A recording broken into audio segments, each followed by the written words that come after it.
গণতন্ত্র আর বিএনপি এটা একটা অবিভাজ্য একটি বিষয়।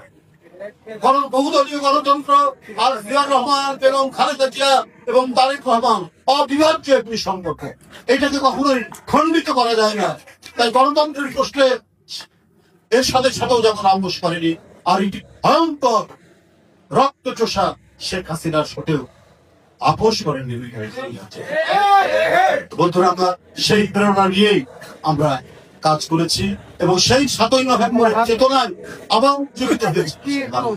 চেতনায় উজ্জীবিত হয়ে 5ই আগস্ট ফ্যাসিবাদের পতন হয়েছে এবং সে পালিয়ে যেতে বাধ্য হয়েছে।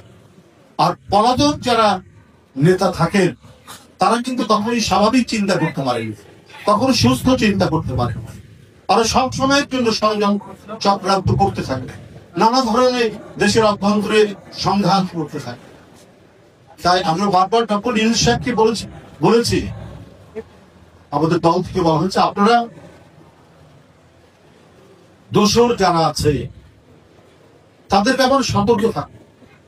কিন্তু আমরা কিছুটা পদক্ষেপ নিয়েছেন, কিন্তু সামগ্রিকভাবে তারা এটা করতে পারেন।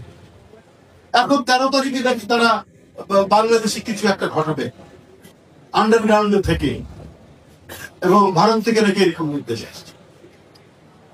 তো এই যে কেন এই সমস্যা হচ্ছে, সরকার আরো বেশি বলিষ্ঠ, সরকার আরো বেশি তেজনদীপ্ত, সরকার আরো বেশি কর্মতৎপর, এই নাশকতার তো সুযোগ কেন পেত না।